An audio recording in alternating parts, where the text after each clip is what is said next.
क्या आपको पता है बच्चों का विश्वास बड़ों से ज़्यादा होता है? और क्या आप ये मानते हैं लोगों की बुद्धि कम या ज़्यादा होना और सोच में फ़र्क होने के क्या कारण हो सकते हैं? मेरा नाम है आयुष और आप सुन रहे हैं उलझन। बच्चों में भरोसा और विश्वास बहुत ज़्यादा होता है, चाहे वह झूठा ही सही।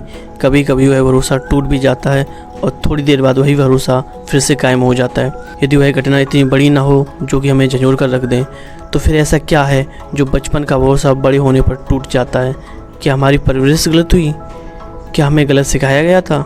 लोगों की बुद्धि में फ़र्क का कारण तो मुझे नहीं पता, पर कई हद तक हम इसे सुधार सकते हैं, जिसके लिए हमें बचपन में जाना होगा और वहीं अपने विश्वासों का परीक्षण कर चुनाव करना पड़ेगा। बहुत से बच्चे होते हैं जो हकलाते हैं और बहुत से बच्चे होते हैं जो उसी उम्र के होते हैं जो साफ एवं खटाखट बात करते हैं, जबकि हकलाने वालों में कोई मेडिकल दिक्कत नहीं होती है। बहुत से बच्चे होते हैं जो शारीरिक रूप से समान उम्र के होते हैं, पर मानसिक उम्र में फ़र्क होता है। हम IQ तेज बच्चों को देखकर कभी कभी हैरान भी हो जाते हैं। इन सभी का वास्तविक कारण तो मुझे नहीं पता, लेकिन हम इसे कई हद तक सुधार सकते हैं उनके अंदर सही चीज़ें डालने से और सही बातें बताने से। जैसी हैं वैसे ही, कोई झूठ का सहारा नहीं होना चाहिए। मैं कल ही मालगुड़ी डेज देख रहा था, तो इसके एक सीन ने दिमाग में हलचल पैदा कर दी, और जो इस दृश्य में हुआ वो हम सबके साथ हुआ होगा। सीन कुछ ऐसा है, स्वामी को टायर चाहिए होता है, तो वह दुकान पे जाता है, तो दुकान वाला टायर के 5 रुपये मांगता है और बाद में 6 पैसे के लिए बोल देता है। स्वामी सबसे पहले अपने दादी से पैसे मांगता है, लेकिन उनके पास पैसे नहीं होते हैं, तो वह अपने पिताजी से पैसे मांगता है, तो वह स्वामी को चिल्लाकर भगा देते हैं और बाद में वह 6 गोटी को एक पत्ते की कटोरी में रखकर भगवान की मूर्ति के सामने रख देता है और कहता है कि हे भगवान, अगर ये 6 गोटी 6 पैसे में बदल गई तो मैं अपने नाखून 1 साल तक नहीं चबाऊँगा।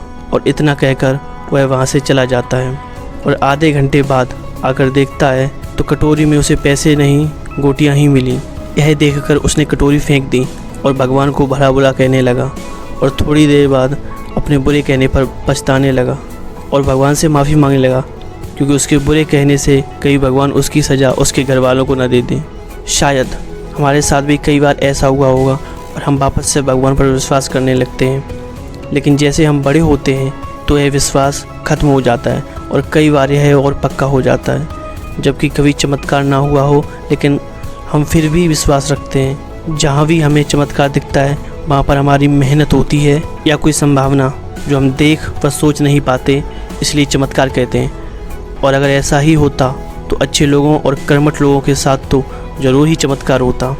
मैं भगवान के होने या ना होने का प्रमाण नहीं दे रहा हूँ, उसके लिए काफ़ी लोग हैं जो अपनी बात रखते हैं, बल्कि मैं बचपन के सही विश्वास और सही बातें बताने की बात कहता हूँ, बिना किसी झूठ के। लेकिन आप मुझसे पूछेंगे तो मैं भगवान के होने या ना होने का कोई अनुभव नहीं किया है, लेकिन चमत्कार होते मैंने भी देखा है। कभी चमत्कार होने की वजह पता होती थी तो कभी नहीं। लेकिन ऐसा भी नहीं है कि मैं नास्तिक हूँ, मैं सारे रीति रिवाज करता हूँ, पर कभी कभी रीति रिवाज पर द्वंद्व भी होता है। अब वापस हम अपने बचपने में चलते हैं। वह दौर और था जब बच्चों को बच्चों वाली ही बातें समझ आती थीं और बातों को समझने के लिए उसके आसपास के लोगों का सहारा होता था। आज हम देख सकते हैं बच्चों को वो साफ बातें समझ या कह सुन सकता है, लेकिन फिर उनके आसपास के लोग बच्चों से तुतलाकर बात क्यों करते हैं?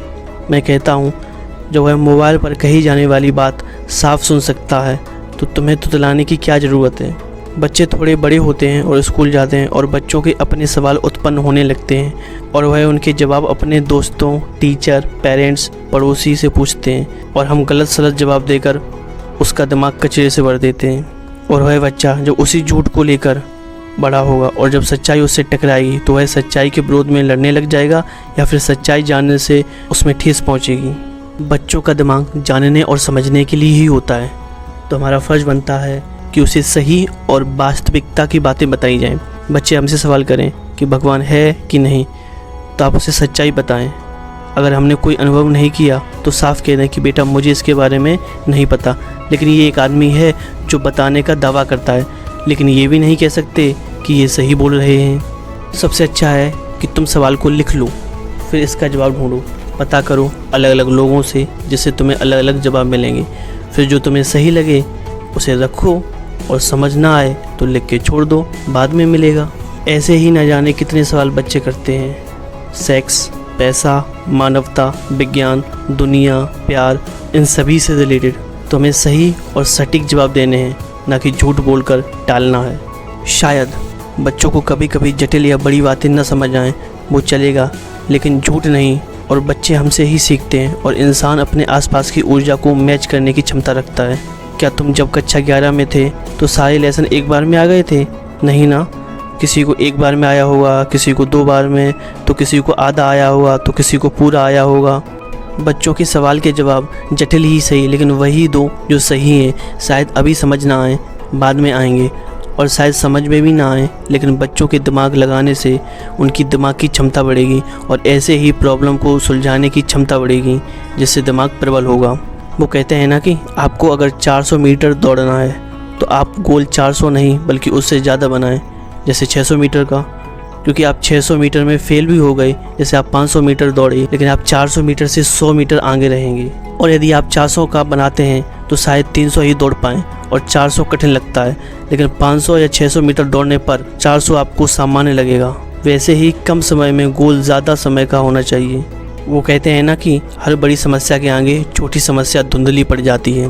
बच्चों के बहुत सवाल ऐसे होते हैं जिनका जवाब हमें पता नहीं होता या होता ही नहीं है, और होता भी तो ठोस नहीं होता। ऐसे में हमें बच्चों के साथ जवाब ढूंढना चाहिए, क्योंकि बच्चों के सवाल शुद्ध एवं नए होते हैं। क्या पता जवाब में कुछ ऐसा निकले जो मुकम्मल बने। और बच्चों की इतनी छूट होनी चाहिए कि वो किसी उम्र और किसी भी स्थिति में सवाल पूछ सकें, नहीं तो बच्चों के पेरेंट्स से दूरियां बन जाती हैं। मेरा नाम है आयुष और आप सुन रहे हैं उलझन।